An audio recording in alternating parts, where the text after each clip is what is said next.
Hola a todos, sean bienvenidos, soy Jenny Parra y el día de hoy estudiaremos el sistema nervioso central. Así que toma apuntes y disfruta de este aprendizaje. El sistema nervioso es el órgano que hace que los seres humanos seamos especiales.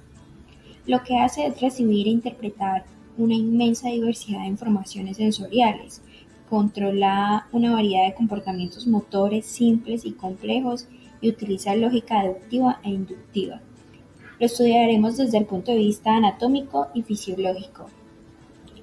Desde la anatomía, el sistema nervioso humano es un complejo con dos subdivisiones. La primera, que es el sistema nervioso central, y la segunda, que es el sistema nervioso periférico.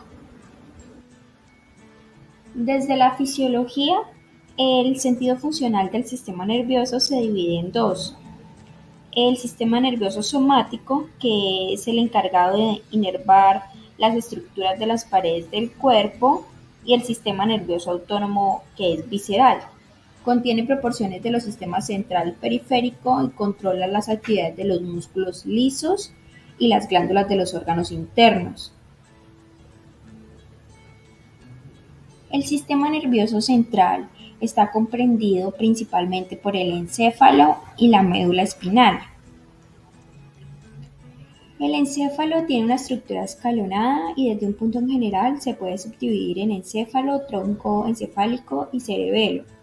El cerebro incluye al telencéfalo y al diencéfalo. El telencéfalo incluye la corteza cerebral, que es la parte más evolucionada del encéfalo, llamada algunas veces sustancia gris, y la sustancia blanca, que es la subcortical, y los ganglios basales, que son masas grises profundas dentro de los hemisferios cerebrales.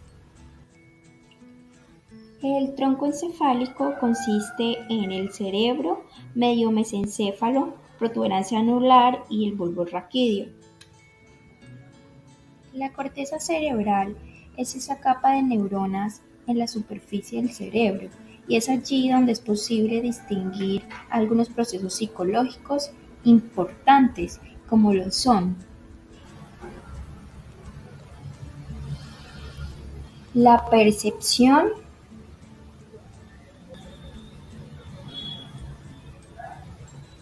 la imaginación,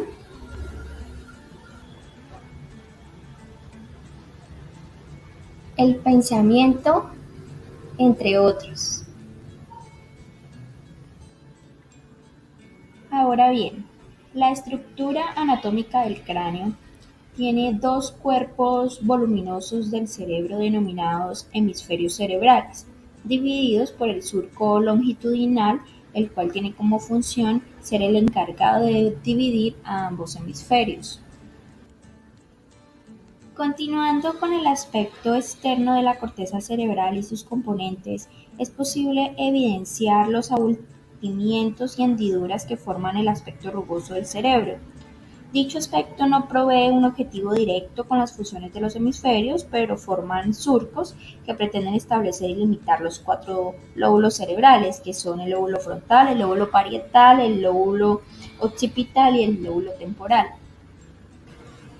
La corteza cerebral también tiene unos surcos principales, como lo son el surco central o de Rolando, el surco lateral o de Silvio, el surco parietoccipital y el surco preoccipital. La corteza cerebral tiene tres capas de membranas conocidas como meninges que protegen al cerebro y la médula espinal. La capa interna delicada es la piemadre, la capa intermedia es la aracnoidea y la capa fuerte externa es denominada dura madre. La capa exterior se encuentra formada por la sustancia gris, integrada por somas neuronales y axomas carentes de mielina, junto con las células gliales. Esta sustancia gris se asocia con la función del procesamiento de la información, es decir, con la función del razonamiento. Y finalmente, en las profundidades de la sustancia blanca encontramos la capa interior, donde se hallan las estructuras subcorticales organizadas por el sistema límbico y los ganglios basales. Nos enfocaremos entonces en los lóbulos cerebrales, iniciando con el lóbulo frontal, el cual se encuentra ubicado de forma anterior al surco central. En él se encuentran diversas áreas encargadas primordialmente del movimiento, la atención, el razonamiento, es decir, influye directamente en la formación y construcción de la personalidad del ser humano. El lóbulo parietal es el encargado de integrar y procesar la información sensorial proveniente de cualquier parte del cuerpo. Es un elemento esencial de la información espacial porque nos proporciona la capacidad de juzgar el tamaño, la distancia y la forma de los objetos. Dicha información que puede ser recogida del tacto, gusto, visión, temperatura, presión y del dolor. El lóbulo occipital es el principal encargado de procesar la información visual, pese a que éste es incapaz de la creación de imágenes. Este lóbulo es el encargado también de recibir los primeros registros visuales a través de la retina, desde donde esta información va a zonas cerebrales que se especializan en estos temas.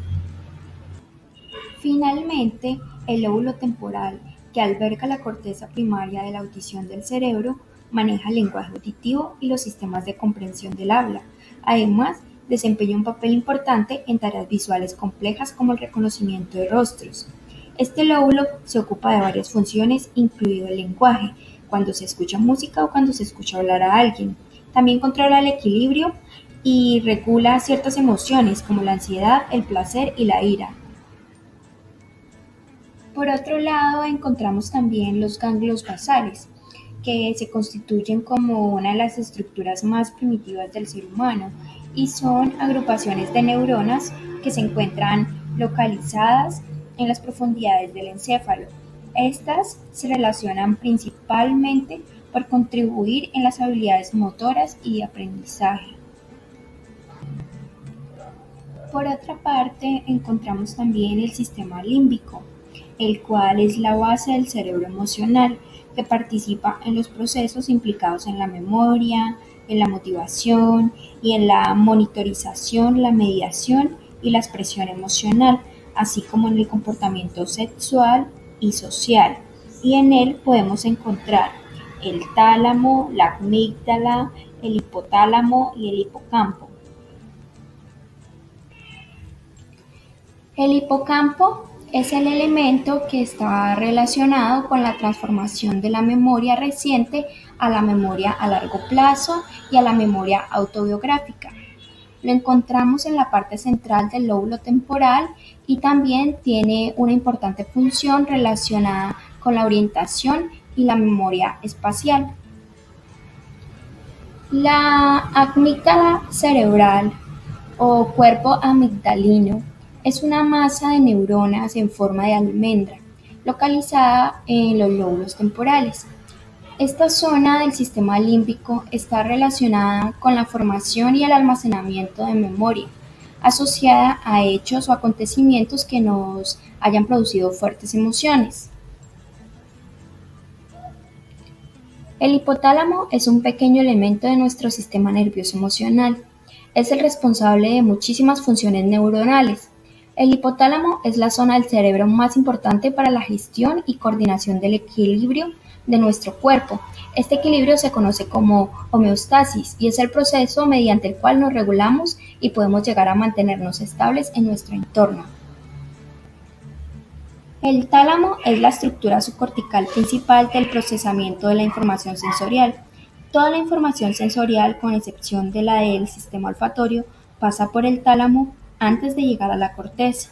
La información que llega al tálamo es organizada, existe una serie de conexiones intratalámicas. El tálamo no es una simple estación de relevo de la información sensorial, en tanto que participa activamente en su procesamiento.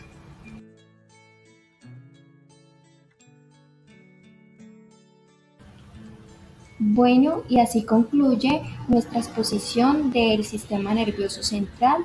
Espero hayan podido comprender todas las definiciones y los componentes que están sujetos al mismo.